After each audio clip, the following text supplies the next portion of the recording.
माकड तोंड्या. सचिन अंगावर मारते धूळ धूळ काढ. हा ते गाळे काढायला गाळे काढू काढ. तिच्या अंगावर पाणी. असे देता ना व्हिडिओ. काय सांगा ना. टिंगू मिंगू टिंगू काय मोटर चालू कर. गावात उचल गिरे गिरे धुतलं की सगळं पाणी त्या गावात दे. मी येते वर. हा ये ना वरी. आजच्या ब्लॉगची सुरुवात स्पेशल हुक वापरून नाही तर नॅचरल आवाजामध्ये केलेली आहे. नमस्कार मंडळी, माझं नाव पल्लवी. सुरुवात करते आजच्या व्हिडिओला. कालच्या व्हिडिओचाच हा पार्ट 2 आहे, कारण व्हिडिओ खूप लॉंग झालेला होता. एकाच व्हिडिओमध्ये सगळं कव्हर करणं शक्य नव्हतं, म्हणून पार्ट 1 पार्ट 2 असे भाग केले आहेत बरं का.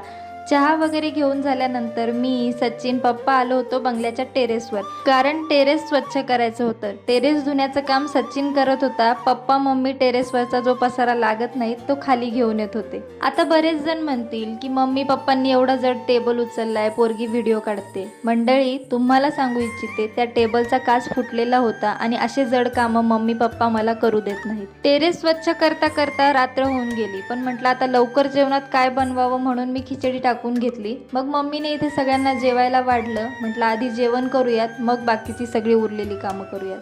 मंडळी, तुम्हीही या जेवायला.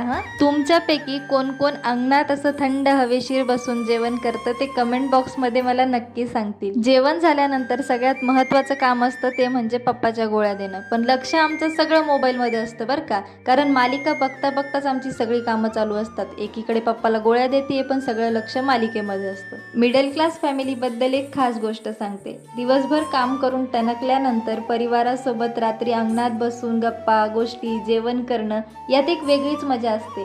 त्यानंतर आमची सुरुवात असते अंथरूण घालायची. बाहेरच झोपतो ना, कारण गरमी खूप आहे. मंडळी, पुण्यापेक्षा जास्त तापमान यावेळेस नाशिकचंच आहे. पुण्यामध्ये तरी जाणवत नव्हतं एवढं गरम वातावरण, पण नाशिकमध्ये खूपच गरमी आहे. व्हिडिओ आवडला असेल लाईक करा, शेअर करा, सबस्क्राईब करायला विसरू नका. Bye bye.